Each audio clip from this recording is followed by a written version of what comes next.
Assalamualaikum warahmatullahi wabarakatuh. Alhamdulillahirabbil alamin. Wassalatu wassalamu ala asyrafil anbiya'i wal mursalin sayyidina wa maulana Muhammadin wa ala alihi wa sahbihi ajma'in. Amma ba'du. Qala Allah ta'ala fil Qur'anil Karim. A'udzu billahi minasyaitonir rajim. Bismillahirrahmanirrahim.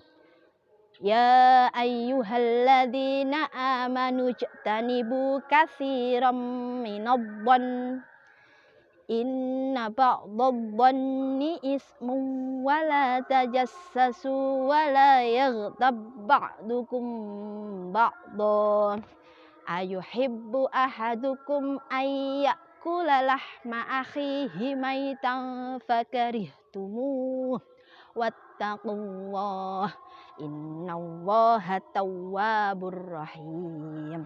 Shadaqallahul adzim. Sahabat Fatayat yang dirahmati oleh Allah Subhanahu wa taala.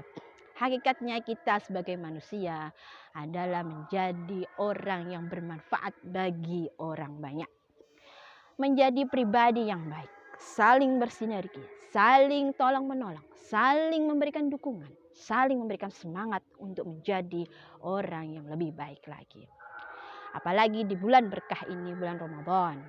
Akan tetapi banyaknya fenomena yang terjadi hari-hari ini. Orang menggunjing di belakang kita. Orang saling berprasangka buruk terhadap kita. Walaupun kita tidak tahu asal mulanya itu dari mana.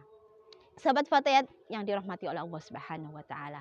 Bergosip atau menggunjing orang di dalam agama disebut dengan ghibah.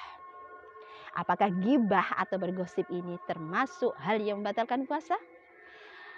Mari kita simak bersama-sama tausiah hari ini. Mari kita belajar bersama-sama ghibah berdasarkan Al-Quran dan hadis. Berdasarkan Al-Quran di dalam surat Al-Hujurat ayat 12, Allah menggambarkan ketika kita menggibai seseorang, maka sama halnya kita memakan daging bangkai saudara kita sendiri. Saya yakin ketika bangkai itu dihadapkan di depan mata kita, kemudian kita makan ke dalam mulut kita, maka saya yakin 1000 yakin pasti saudara semuanya tidak akan mau makan daging saudara kita sendiri yang sudah busuk. Tahukah saudara-saudara yang berbahagia, masih ingatkah saudara Fatayat dengan qasidah yang bernuansa nasihat ini? Menggunjing orang itu sarang dosa, mencaci orang itu sarang dosa, mengganggu orang itu sarang dosa, memfitnah orang itu sarang dosa, dosa. Semoga kita terhindar dari perbuatan menggibah.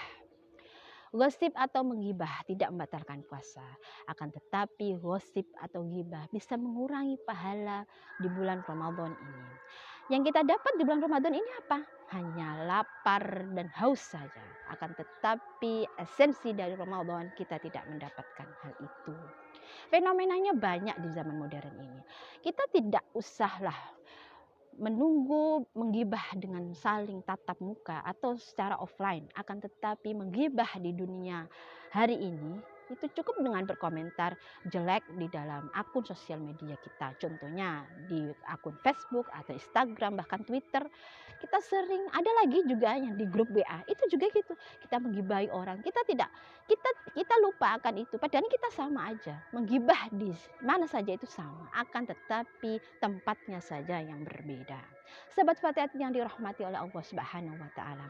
Ada 5 hal yang bisa merusak pahala puasa. Yang pertama adalah berkata dusta. Yang kedua adalah menggibah atau menggunjing satu sama lain. Yang ketiga adalah fitnah atau adu domba. Yang keempat adalah bersumpah palsu. Dan yang kelima tidak menjengap mata dari syahwat. Ada hadis yang mengatakan bahwa puasa itu bukan hanya menahan lapar dan dahaga saja, kan tetapi puasa itu menjaga lisan kita dari berkata kotor, berkata rofas. Apabila engkau digunjing oleh saudaramu sendiri, katakanlah pada dia bahwa aku sedang berpuasa, aku sedang berpuasa. Hadis riwayat Al-Huzaimah. Sahabat Fatayat yang dirahmati oleh Allah Subhanahu wa taala. Mari kita isi bulan suci dengan penuh berkah ini dengan mengisi hal-hal yang positif. Contohnya perbanyak dengan membaca Al-Quran, perbanyak dengan membaca asma-asma Allah dan membaca fatayat, membaca sholawat. Dengan senantiasa melantunkan fatayat, Allahumma sholli ala Sayyidina Muhammad. Insya Allah kita akan mendapatkan syafaat dari Nabi besar kita, Nabi Muhammad Shallallahu Alaihi Wasallam. Cukup sekian tausiah saya. Semoga pemirsa yang ada di rumah senantiasa dirahmati oleh Allah Subhanahu wa taala. Berjalan-jalan ke kota Mekah, ingin sembahyang berlama-lama. Cukup sekian tausiah dari saya, semoga membawa berkah. Wallahul muwafiq ila aqwamit thoriq. Assalamualaikum warahmatullahi wabarakatuh.